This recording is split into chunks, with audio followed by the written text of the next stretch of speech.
오늘 본문은 시편 24편 1절부터 10절까지 말씀입니다.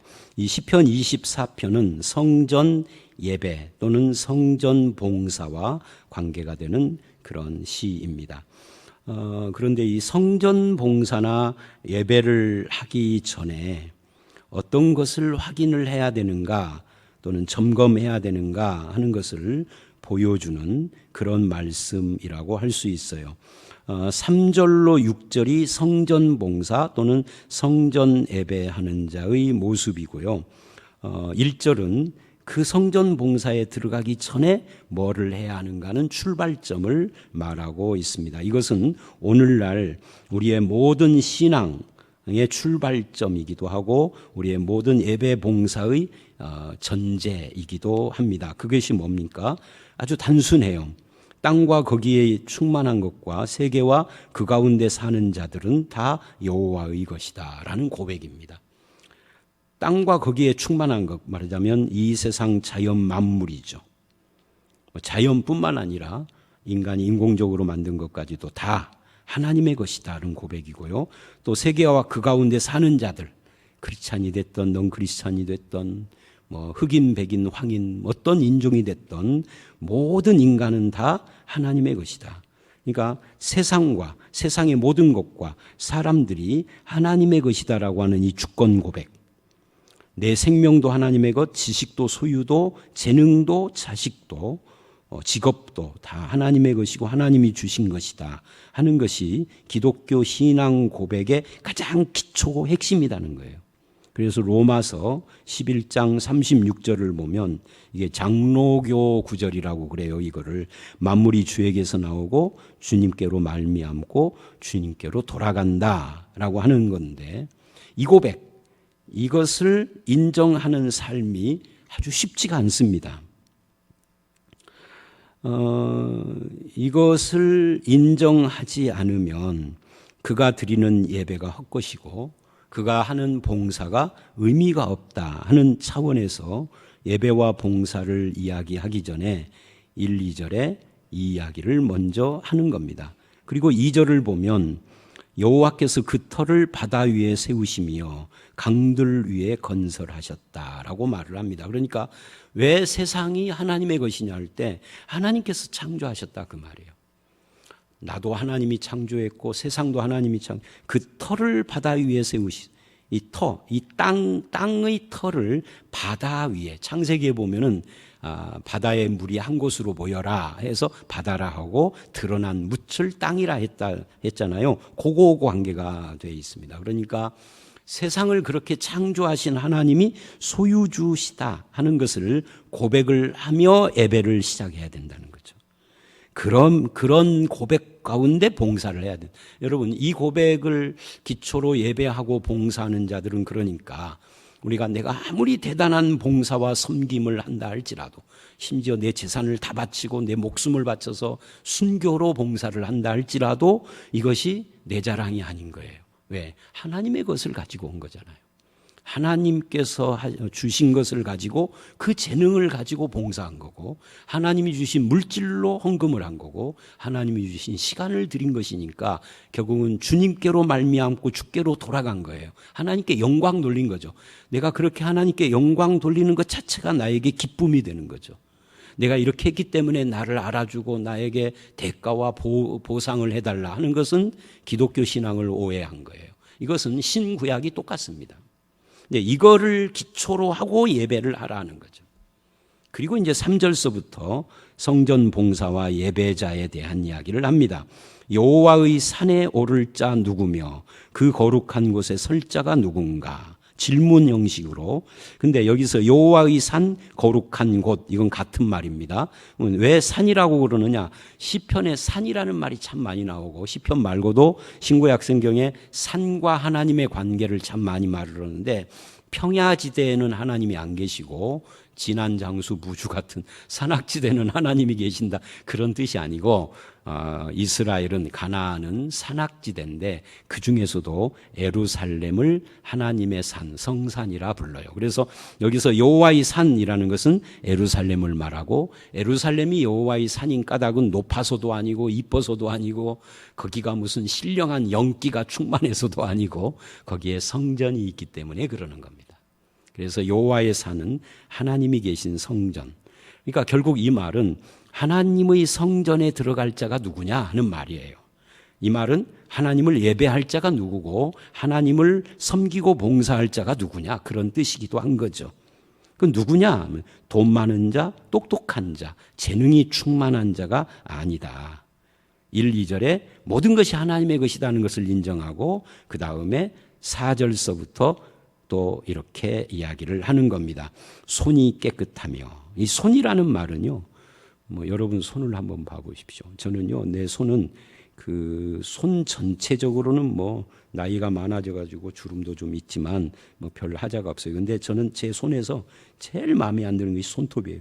제 손톱은 진짜 안 이뻐요, 어렸을 때부터. 그 손이 이뻐야 된다 이 말이 아닙니다. 여기서 말하는 손은 행위를 말하는 겁니다.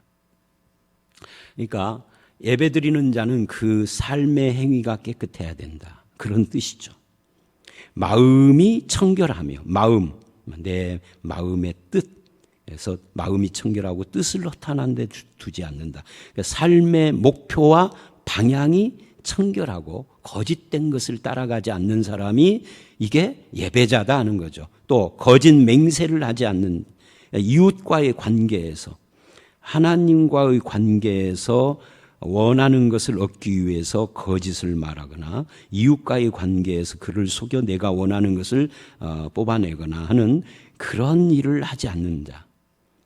그러니까 이 4절을 보면 여호와의 산에 오를 자는 하나님의 주권을 1, 2절에서 인정하고 4절을 보면은 삶이 깔끔하고 청결하고 헛된 곳에 목표를 두지 않는, 부황부황하지 않는, 과대 포장하고 자기를 이렇게 드러내려고 하고 그러지 않는 그런 사람이 참된 예배자고 참된 봉사자다 하는 것을 보여주고 있는 겁니다. 그러면 그는, 그래요, 5절 6절, 그는 여호와께 복을 받는다.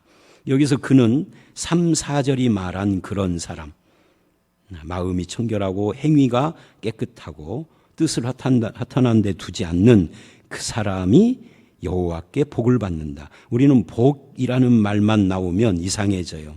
근데 성경의 복은요, 여호와 자신입니다. 하나님이 복이에요. 그래서 하나님의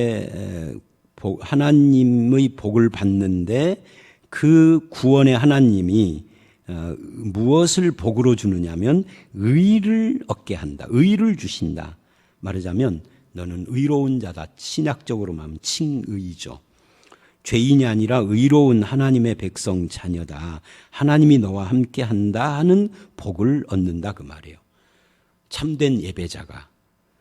이는 6절, 이는 그 누구나 예배할 수 있고 누구나 하나님을 찾을 수 있지만 아무나 예배하고 아무 봉사나 다 받아주시는 것은 아니다. 누구나 예배할 수 있지만 어떤 예배든지 다 받아주는 건 아니다. 그런 뜻이에요. 1절과 4절이 그 핵심이죠. 1절과 4절 같은 그런 사람의 예배를 받아준다 그 말이에요. 이는 여호와를 찾는 족속이요라고 그래요. 야곱의 하나님의 얼굴을 구하는 자. 그게 이제 1절, 4절을 중심으로 주권을 인정하고 성품과 행실이 하나님과 바른 관계에 있는 자를 받아주시고 그들의 예배를 받고 하나님이 주시는 구원의 의복을 얻게 된다라고 말한 겁니다. 그리고 7절로 10절은 이제 들어오시는 왕에 대한 이야기인데 여기서 왕은 하나님을 말합니다.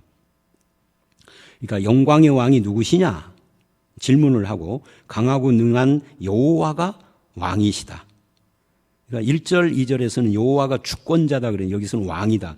전쟁에 능한 여호와시다 그분이. 그래서 그 앞에 문을 열어라. 문들아 너희 머리를 들어라. 이 말은 문을 열어라. 영원한 문들아 들릴지어다. 영광의 왕이 들어간다. 하나님이 들어오신다. 그러면 왜 갑자기 하나님이 들어오시는 이야기를 하고 문을 열어라는가? 이제 이게 상당히 해석이 없으면 이해하기가 어려운데 이 시편 24편의 배경이 어디냐면 다윗이 사무엘하 6장에서 법궤를 예루살렘에 운반할 때 부른 노래예요. 그러니까 다윗이 법궤를 운반하는 것을 하나님이 들어오신다라고 그렇게 지금 표현을 한 것이죠. 그분이 누구냐? 세상의 주인이시다. 그분이 예배받을 존재시다. 그래서 그분이 들어오는 것이 영광의 왕이, 마치 왕이 전쟁에 이기고 개선해서 들어오는 것처럼 예루살렘으로 들어왔다라는 이야기를 하는 겁니다. 그 들어오시는 주님 앞에 우리가 나의 주권을 바치고 예배하며 하나님 앞에 손과 마음과 뜻이 깨끗한 그런 삶으로 영광을 돌려야 한다라는 말을 지금 하고 있는 거죠. 저와 여러분도 하나님을 주인과 왕으로 모시고 그 앞에 예배하고 섬기는 자로 복된 그런 성도의 삶을 살아가게 되시기를 주의 이름으로 축원합니다. 함께 기도하겠습니다. 하나님, 우리가 예배하며 봉사하고 섬기는 삶이 얼마나 소중한가를 압니다. 그러나 그렇게 할 수 있는 하나님이 그 봉사와 예배를 받는 자는 따로 있는데 나의 모든 것과 세계가 하나님의 것임을 그 주권을 고백하고 또 하나님 앞에서 삶이 깨끗하고 청결하며 허탄한 목표를 두지 않고 오직 주님의 구원의 복을 누리는 자가 드리는 예배와 봉사를 받으시는 줄 알았습니다. 그분은 나의 왕이시고 영원한 왕이신데 그분이 예루살렘의 법궤를 통하여 들어가듯이 우리의 마음에 들어오시고 내 삶에 들어오셔서 좌정하시며 그런 주님과 함께하는 삶 속에서 드리는 예배와 찬송과 섬김이 하나님께 상달되는 그런 성도로 살아가게 하여 주시옵소서. 영광의 왕의 백성으로 살아가는 믿음의 삶이 얼마나 복된가를 깨닫게 하시고 누리는 우리 모든 성도가 되기를 원하옵고 예수님 이름으로 기도드려 싸움나이다. 아멘.